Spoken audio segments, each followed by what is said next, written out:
বাংলাদেশে হারিয়ে যাওয়া পাখির মধ্যে চিল অন্যতম পাখি। আসলে এটা একটা চোর পাখি। ছোটবেলায় দেখতাম মুরগির ছা, হাঁসের ছা এইগুলা টুক করে নিয়ে যায় ও উড়ে যেত।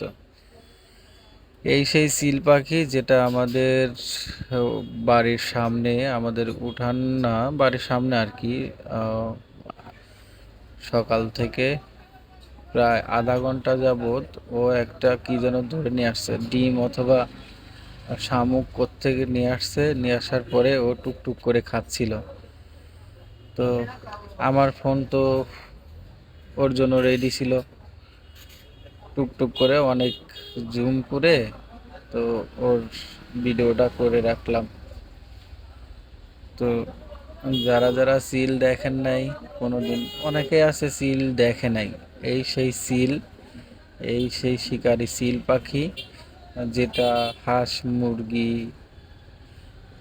এই হাঁস মুরগির বাচ্চাগুলো ধরে ধরে নিয়ে যায়।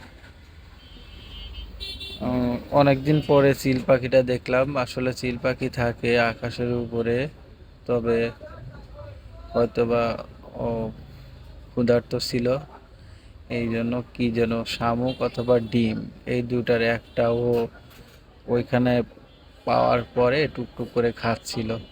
তবে আমি বুঝতে দিই নাই যে আমি ওর ভিডিও করতেছি, যদি বুঝতে দিতাম তাহলে ও উড়ে চলে যেত। সবাইকে ধন্যবাদ, আমি আপনাদের মধ্যে এরকম একটা সুন্দর পাখির ভিডিও দেওয়ার জন্য। আহ, আমার ধন্যবাদ দিবেন কিনা জানি না, তবে এর থেকে ভালো ভিডিও দেব, আপনারা দোয়া করেন। তো চিল পাখিটা যারা যারা প্রথম দেখতেছেন তারা তারা একটু লাইক কমেন্ট দেন। আর যারা যারা এই চোর পাখিটাকে আগে থেকে চিনেন তারাও বলেন, কে কে এই পাখিটাকে আগে থেকে চিনেন সেটা বললেন দয়া করে। ওকে, আল্লাহ হাফেজ। তবে পাখিটা দূর থেকে কিন্তু সুন্দরই দেখা যায়। আর শিকারি পাখি তো, ও অনেক দূর থেকে, আমি শুনছি যে ওর চোখ নাকি দূরবীনের মতো, অনেক দূর থেকেও দেখতে পায়। তো বাংলাদেশে হারিয়ে যাওয়া পাখির মধ্যে এই পাখিটা অন্যতম। এখন চিল, শগুন এই দুইটা পাখি দেখাই যায় না।